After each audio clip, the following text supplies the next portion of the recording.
Petty wants a butter was bitter. Scrambled eggs कोई तुम्हारी तरह बना ही नहीं सकता और तुम्हारी तरह कोई बटर नहीं लगा सकता। Oh really? वाह क्या एक्टिंग कर रहा है। Music.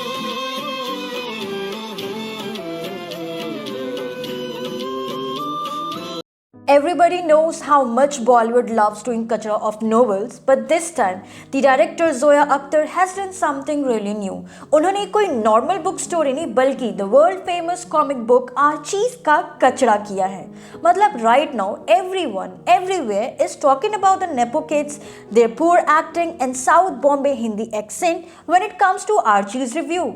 But let me tell you honestly, उनकी कोई गलती नहीं, but Zoya Akhtar has literally fucked up here in creating a good and engaging story, and that was just not expected from a director like her. I'll tell you more about the biggest fuck ups in the Archies. Do watch till the end and please subscribe our channel if you haven't yet.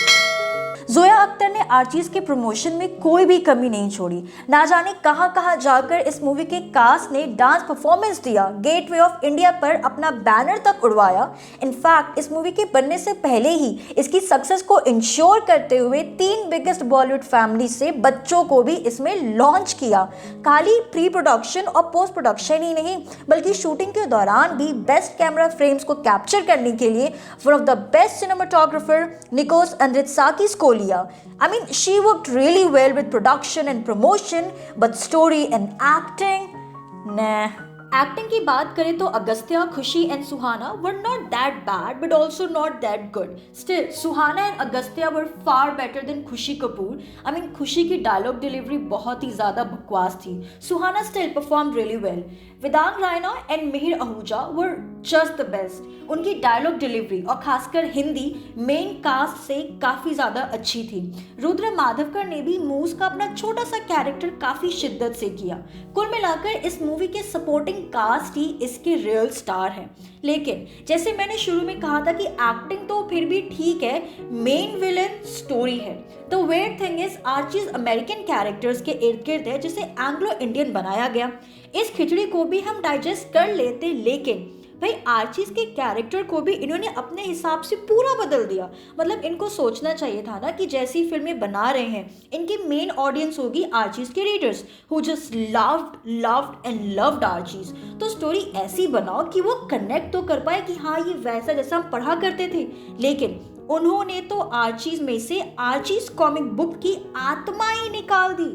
डिल्टन को गे बना दिया उन्होंने, जो कि original story में ऐसा बिल्कुल भी नहीं था। In fact he had love affair with an equally intelligent girl like him, Danny Malloy. लेकिन चलो आपने ऐसा दिखा भी दिया तो ढंग से दिखाते, डिल्टन और रेजी के रिलेशनशिप को और एक्सप्लोर करते, लेकिन आपने वो भी नहीं किया।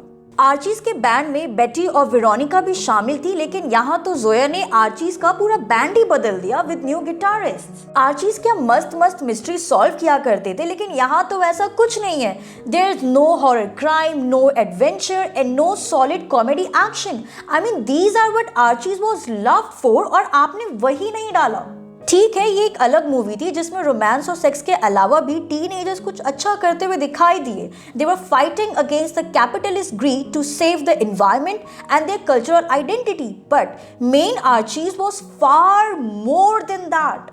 यहाँ आर्चीज के नाम पर बस सेम कैरेक्टर नेम, कॉस्ट्यूम्स और सेट डिजाइन लिया गया है। उसके जॉनरा को तो पूरा ही निग्लेक्ट कर दिया। म्यूजिकल ड्रामा के नाम पर पूरा हक दिया है।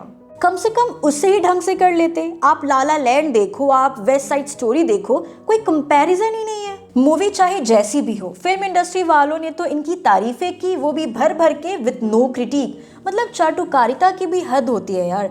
नेपो बेबीज थे तो इनकी मूवीज नेटफ्लिक्स को बिकी। इनके प्रीमियर में कौन ऐसा बॉलीवुड स्टार होगा जो नहीं आया था? यही न्यू कमर होता तो पूरा सन्नाटा छाया रहता।